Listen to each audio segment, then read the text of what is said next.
በጣም እኮ ነው የሚያሳዝነው። ምን አለበት ጋርቤጅ ውስጥ ቢጥለው? ዓለም ላይ በጣም ቀላሉ ነገር እኮ ይሄ ነው። ሰው እንዴት ይሄን ማድረግ ያቅተዋል? እኮ እንደዚህ አንስቶ መጣል እየተቻለ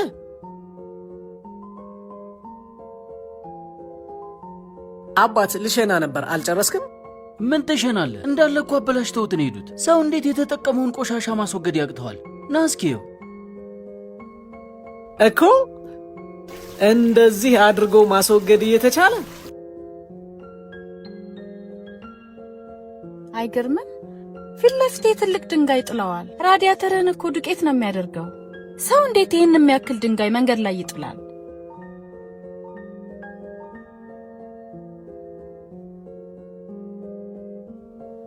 እኮ እንደዚህ አድርጎ ማንሳት እየተቻለ ሌሎችን ተጠያቂ የማድረግ አባዜያችን ሄዶ ቦታው ላይ እንኳን ሆነን እኛ መፍታት የምንችለውን ችግር ለምን ሌሎቹ አልፈቱትም ብለን ተጠያቂ እስከ ማድረግ እንደርሳለን። የሆነ ጸጉር ቤት ውስጥ ግባ። ጸጉር ቆራጩ የተበላሸውን ጸጉር ከማስተካከል ይልቅ ከዚህ በፊት የቆረጠን ባለሙያ ተጠያቂ በማድረግ ነው ስራውን የሚጀምር። አንዳንዶቻችንማ ለራሳችን ህይወት አለመሳካት ሳይቀር ቤተሰብንና ጓደኛን ተጠያቂ የምናደርግም አለን። እውነታው ግን ምንም አንፈጥርም ነው። ባይሆን ከመተቸት ይልቅ እኛ መፍታት የምንችለውን ችግር በመፍታት ኃላፊነታችን ከተወጣን የምንፈጥረው ነገር ይኖራል። በተለይ ለህይወታችን።